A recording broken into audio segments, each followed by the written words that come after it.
Conversation between Ajagara and Prahalad. Prahalad, son of demon king Hiranyakashipa, intended to relish the nature of the world. So he travelled to sundry places along with his retinue. In the course of time, he reached Sahyadri, took bath in Kaveri river, and sat leisurely on the banks of the river, cherishing the beauty of nature. He espied a hermit at a certain distance who was lying on the ground aimlessly. Though his body was untidy, it was radiant like thousand suns. Hence, Prahalad thought, "Who is this hermit? Why is he lying on the ground languidly? Is this a kind of wrath? I do not find any cottage nearby. So, where does he stay?" In order to inquire about the same, Prahalad sat near the feet of hermit and paid respects to him. He placed the legs of hermit on his lap and began to massage them. Prahalad asked the hermit, "Mahanubhava, who are you? Why have you been lying on the ground inanimately?" In this materialistic world, money can be earned only through hard work. Without money, pleasures are unattainable, and without pleasures, the body cannot be maintained. But you seem to be lying on the ground without any endeavors. Yet your body is ejecting brilliant luminosity. Please illuminate me about your queer situation. Prahalad, I am confounded that you are seeking answer for such a simple question. You are an ardent devotee of Narayana and a great philosopher. You must be aware of my situation. However, since you have put forth the question, I shall answer to it. By observing karma, I have been reincarnating since yore and am vexed by the whirlpool of reincarnations. Now I am born as a human being that paves the way to hell as well as heavens. The human birth is obtained by previous birth's meritorious and non-meritorious deeds. In order to discard the dollar and to lead a comfortable life, people perform certain karmas, thereby achieving the results. If the results are not attained as envisaged, then to follow the principles of karma becomes inefficacious. Atma is ever blissful. Pleasures are just temporary. Since I have realized this fact, I have been lying on the ground by enduring the fruits of my previous birth's karma and by awaiting further observance of karma. The one who does not realize this will be stuck in the whirlpool of reincarnations. The attachments and the bondages are the prime cause for reincarnations. So, friends, here the hermit or the Avaduta is saying that attachments and bondages are the main causes for reincarnations. So, in order to avoid attachments, the best thing is to avoid doership. I mean, suppose we are doing any task, we should not have any impression that we are doing that task. In lieu, we should have the impression that God is making us to do the task, or by doing any task, we should not expect any result from it. We shouldn't expect either positive or negative. We shouldn't expect any result from the task that we are doing. Then it becomes akarma, and akarma does not give any results. Like you will not be bonded with merits and you will not be bonded with demerits either. Prahalad, you stated that wealth can provide happiness, but your statement is fallacious. In reality, a person is subjected to melancholy by the wealth. Earning wealth as well as to protect it is woeful because every moment an affluent person is fearful of larceny by a king, foe, son, friend, wife, and a beggar. Besides, the six foes of mind, such as lust, anger, jealousy, parsimony, antagonism, and pride become his children and persuade him to follow the unrighteous path. Hence, it is wise to be detached from the passion of earning wealth. Prahalad, honey bee, and the python are my gurus in this entire creation. A honey bee gathers honey from all of the flowers and stores it in a beehive that is pilfered by humans. A honey bee does not gain anything by gathering the honey. Similarly, the humans earn wealth by strenuous efforts, but they are destroyed by the money itself.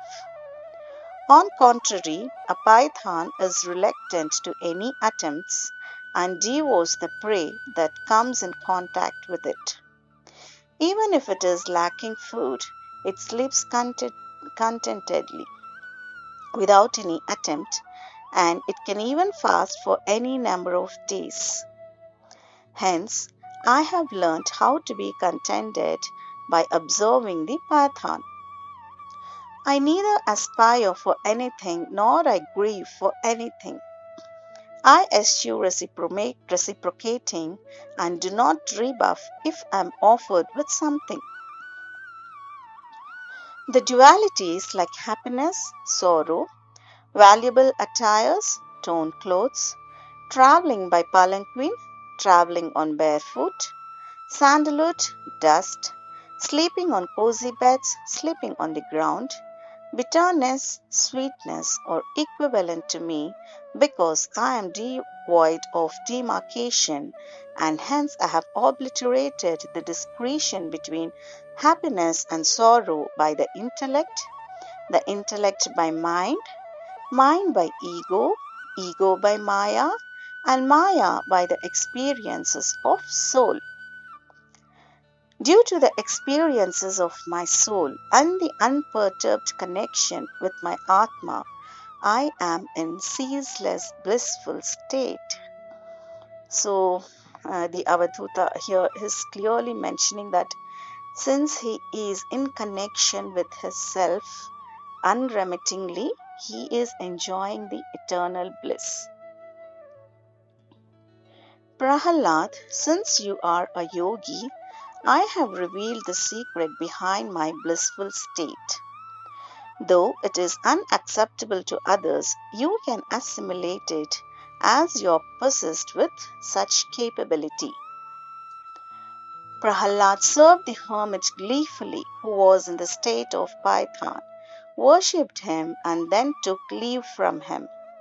Dharmaraja, as you have listened to the conversation of Prahalad and Ajagara, try to comprehend the inner meaning of it.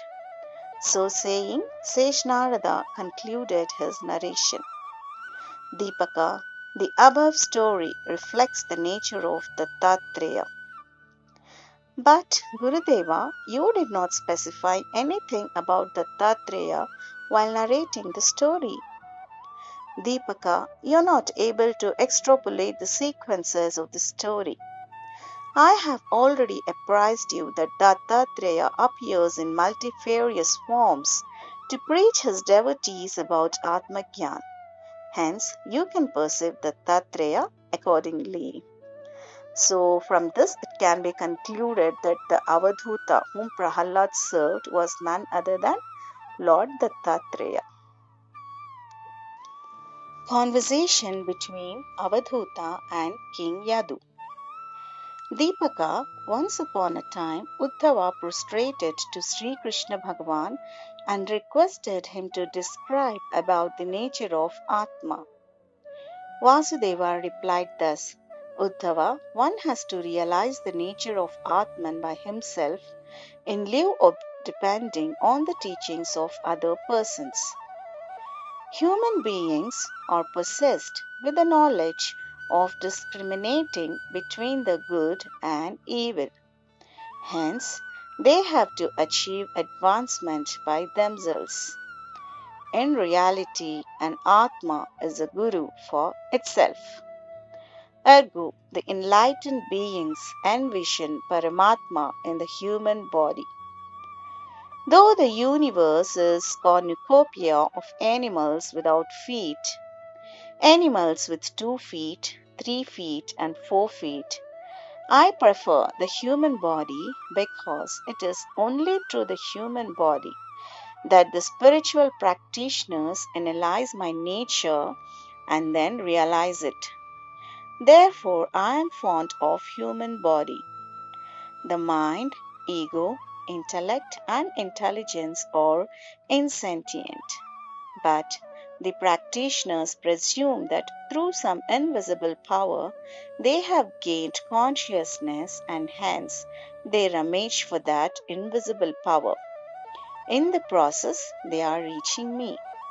However, to know the nature of Atma residing in a human body, I shall expound the conversation between King Yadu, the son of Yayati, and an Avadhuta.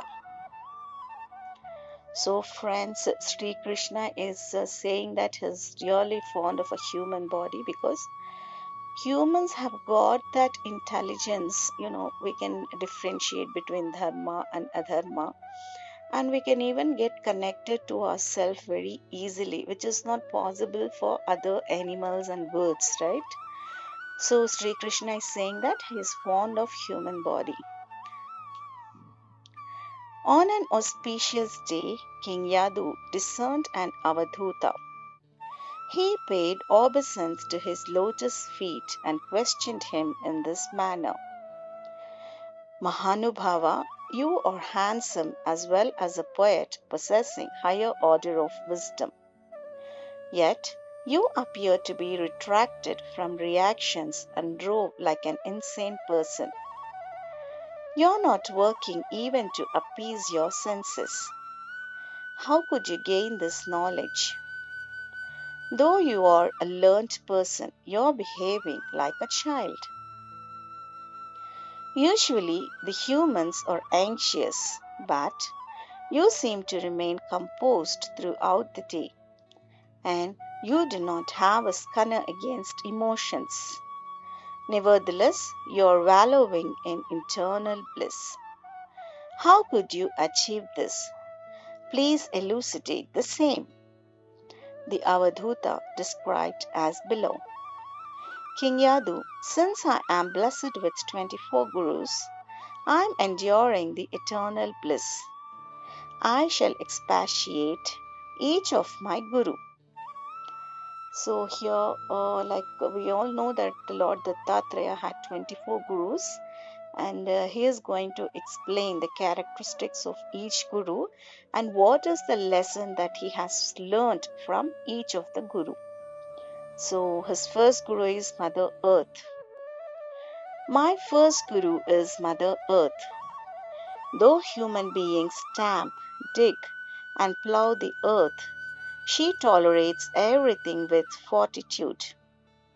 Besides, she allows the human beings to grow crops and helps even a harmful person.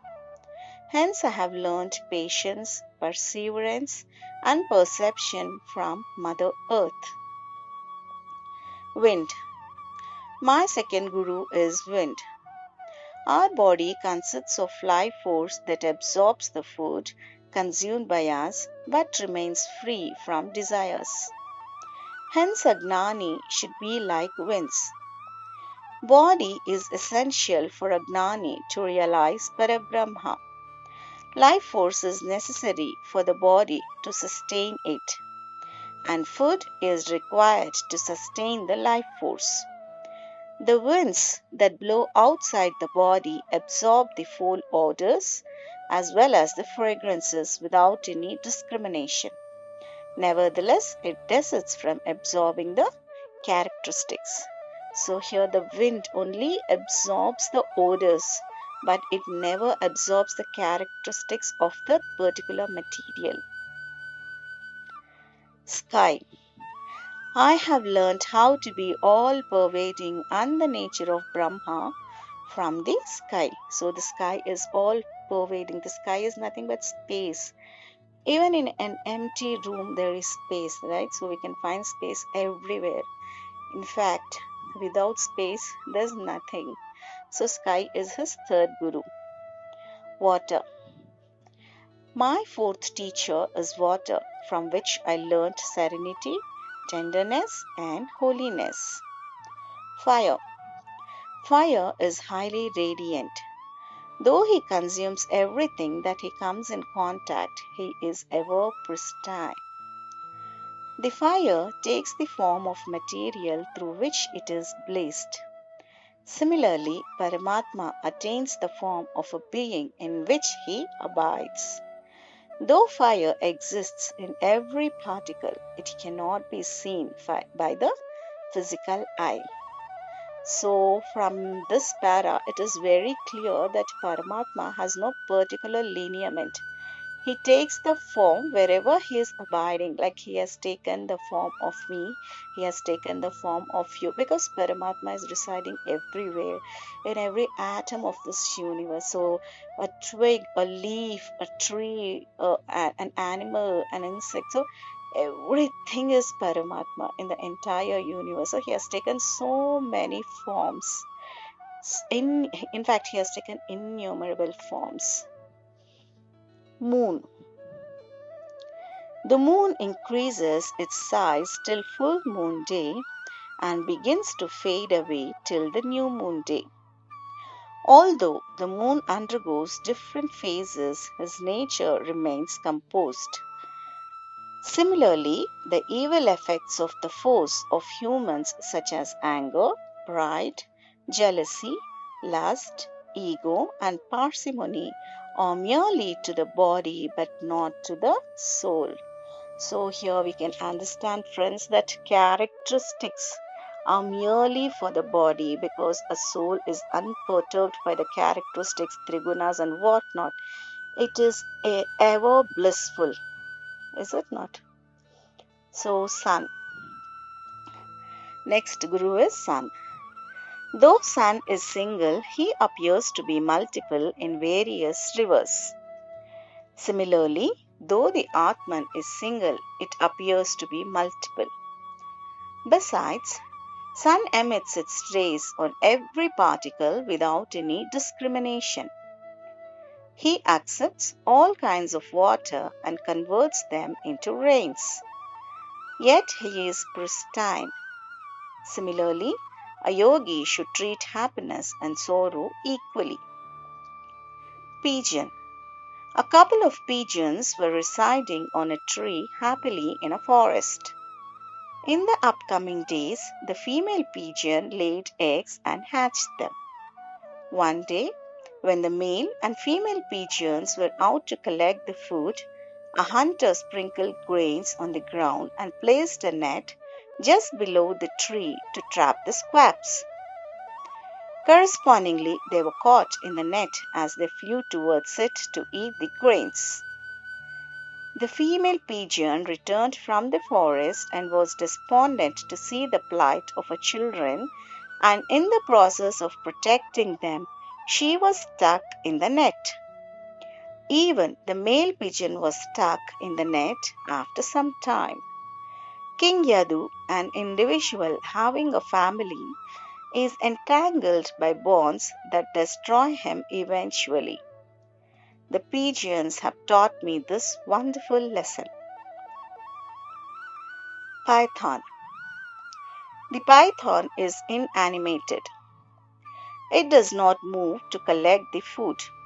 In lieu, it devours the prey that comes in contact with it. Even the humans have to endure the fruits of previous karma without doing any further karma.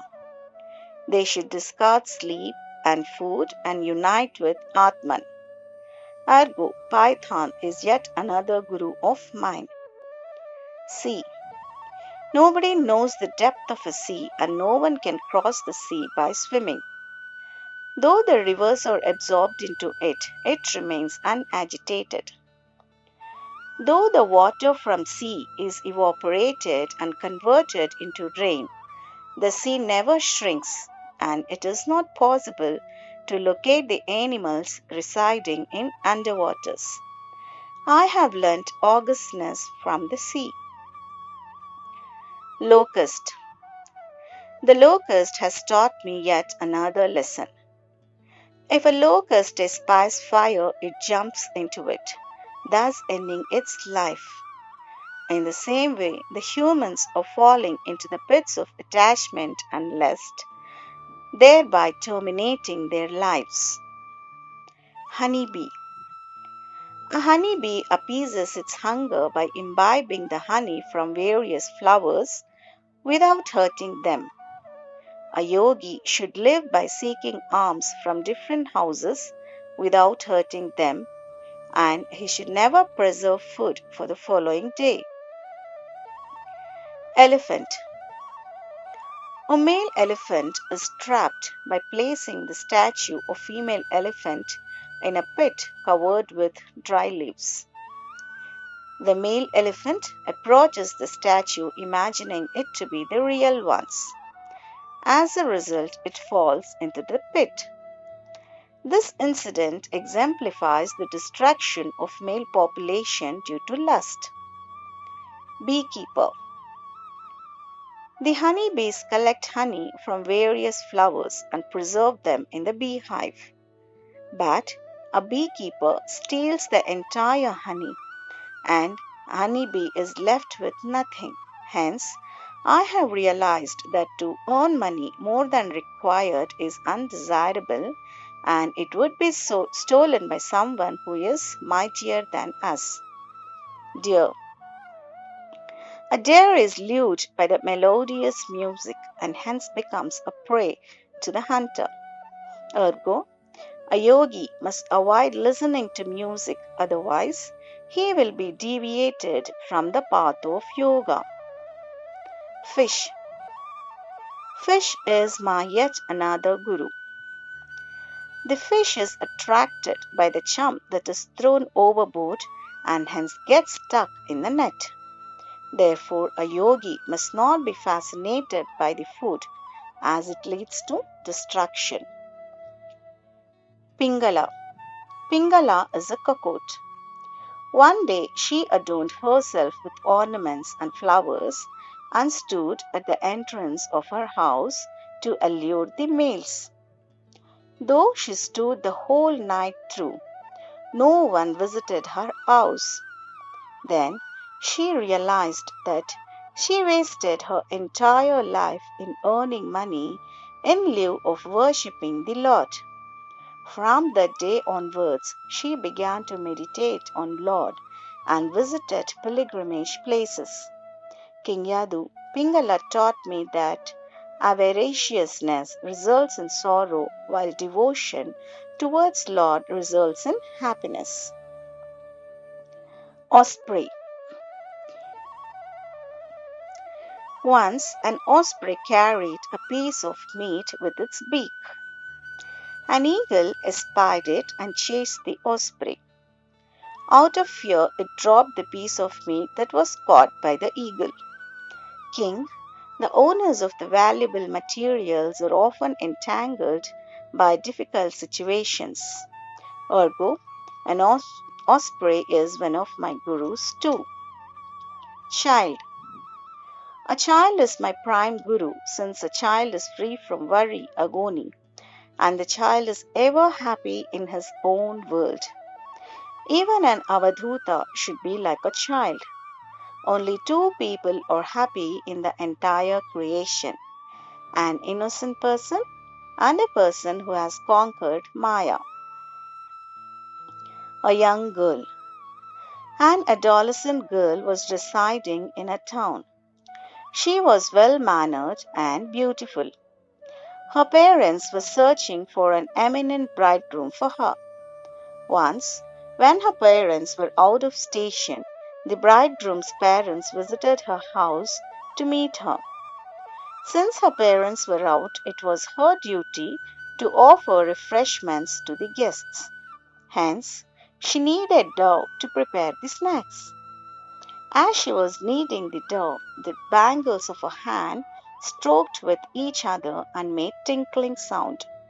So she kept only one bangle on each hand and prepared the snacks.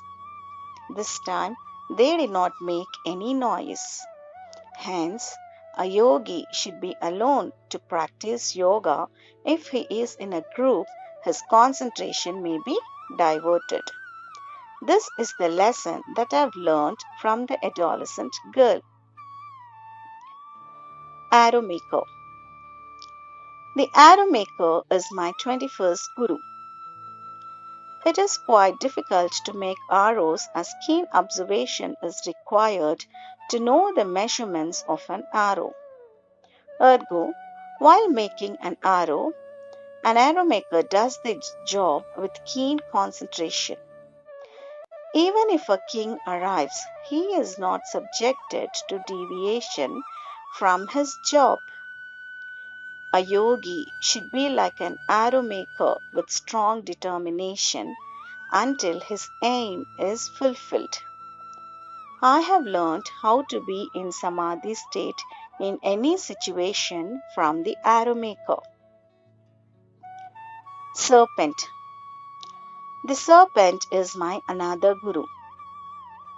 It does not reveal its place of abidance to anybody, and it travels lonely to all the places.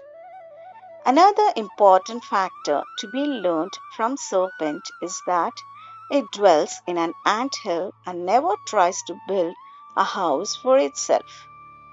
The three prime characters of a serpent are essential even for a yogi. Wasp. A wasp brings a kind of insect, places it in a nest, and buzzes by revolving around it. In turn, the insect grows by listening to it, and later it attains the physical structure as that of a wasp, which exemplifies that we become what we think. Hence, if the mind is engaged in meditating on Lord, we become the God Himself. Such a wonderful sentence, friends. So, we all know that we become what we think. So, what Dattatreya is suggesting is that if we meditate on Lord continuously, we would become the God Himself. Spider. My 24th guru is a spider. The spider weaves the cobwebs by extruding silk. It plays in the web for some time and it encourages other insects also to play in the web. Later, it devours the web. The creation also works in the same fashion. When the nature of Brahma determines to create, he establishes the Maya with Trigunas and then creates the world with Trigunas. The Maya plays with the creatures and this is called as maintenance. At the end, it liquidates the creation. This way, I have gained knowledge from 24 gurus. Other than the 24 gurus, my prime guru is my body. Though it is a temporary abode, everybody is fond of their body. They undergo many struggles in the process of maintaining it. Due to the Jnanendriyas and the Karmendriyas of the body, a person is entangled by luxuries and pomp. But it is strange that the same body plays an important role in achieving liberation. Hence, an individual who conquers his senses is the Blessed One. Human birth is obtained after various other births. Therefore, one has to utilize his time to connect with the Atma and thereby attain liberation. King Yadu None of the gurus can provide complete knowledge, and the teachings of every guru varies from that of the others. Though the nature of Brahma is only one, sages have opined it variantly. So, listen to the teachings of all the sages without aspersing them and gain the required knowledge. An important note, friends, here Dattatreya is saying that we should not criticize any guru. Even if we are not following that guru, we don't have any right to criticize him. King Yadu could assimilate the teachings of Avadhuta. He prostrated to him and worshipped his feet. Later, he followed the words of Avadhuta and attained liberation. Thus, Sri Krishna ended his narration, and Uddhava was elated by listening to it. Sethsutta reposed for some time after rendering the above information.